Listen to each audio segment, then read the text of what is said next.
দুটো ঘটনা দিয়ে 18 কোটি দেশের মানুষকে যদি আপনি বিচার করেন সেটা ঠিক না। ঘটনাগুলো তো ঘটেছে, এগুলো অস্বীকার করার কোনো সুযোগ নেই। যে কোনো একটা সরকারের সফলতা যদি বলি, আইন শৃঙ্খলা একটা বড় একটা ব্যাপার থাকে। সেটা যে কোনো সরকারের আমরা সফলতা বা ব্যর্থতা যদি পর্যালোচনা করি, আইন শৃঙ্খলা একটা বড় ব্যাপার। সেখানে আপনারা এই 1 বছর আইন শৃঙ্খলা নিয়ে কতটা সন্তুষ্ট, পরিস্থিতি নিয়ে? যথেষ্ট সন্তুষ্ট, কারণ আমরা যেই পরিস্থিতিতে অন্তর্বর্তীকালীন সরকার দায়িত্ব নিয়েছে তখন তো আইন শৃঙ্খলা বলতে কিছু ছিল না। সেখান থেকে পরিস্থিতি আস্তে আস্তে উন্নতি হচ্ছে। আমরা মনে করছি যে প্রতিদিনই কিছু না কিছু উন্নতি হচ্ছে এবং এই উন্নতিটা আমাদেরকে ধরে রাখতে হবে।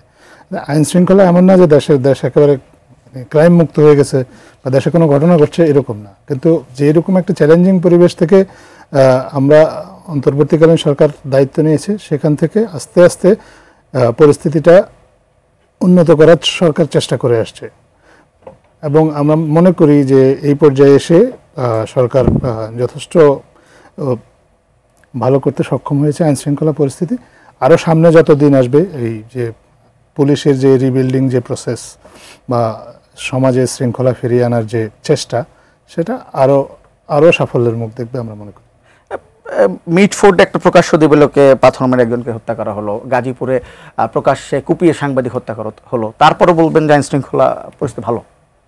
এই ঘটনাগুলো তো ঘটেছে, এগুলো অস্বীকার করার কোনো সুযোগ নেই এবং এই ঘটনাগুলোর পর আইন শৃঙ্খলা রক্ষাকারী বাহিনী সময় মতোই অ্যাকশন নিয়েছে আমরা মনে করি এবং যারা দায়ী তাদেরকে আপনার গ্রেপ্তার করা হয়েছে। এখন 18 কোটি মানুষের একটা দেশে আপনি যদি দুটো ঘটনার উদাহরণ দিয়ে বলেন আইন শৃঙ্খলা পরিস্থিতি খারাপ, তাহলে এটা তো আমরা মনে করি যে এইভাবে এটা তো এক ধরনের ফ্রেমিং, এটা মানে এটা আনফেয়ার একটা জাজমেন্ট। দুটো ঘটনা দিয়ে 18 কোটি দেশের মানুষকে যদি আপনি বিচার করেন সেটা ঠিক না। আচ্ছা, তাহলে আমার মনে হয় আপনার প্রশ্ন উত্তর আমি জানি যে প্রশ্নটা করবো, তারপরে জিজ্ঞেস করি যে বর্তমান যে আইন শৃঙ্খলা পরিস্থিতি, তাতে আপনার মনে হয় যে ফেব্রুয়ারিতে একটা সুন্দর একটা নির্বাচন দেওয়া সম্ভব? অবশ্যই সম্ভব দেখেই তো আপনার সরকার সেটা ঘোষণা করেছে, কারণ সরকারকে তো রাজনৈতিক দলগুলো একটা স্পেস দিয়েছিল যে নির্বাচনটা কখন করবে সরকার একটা সময় নিজেরাই সিদ্ধান্ত নেয়।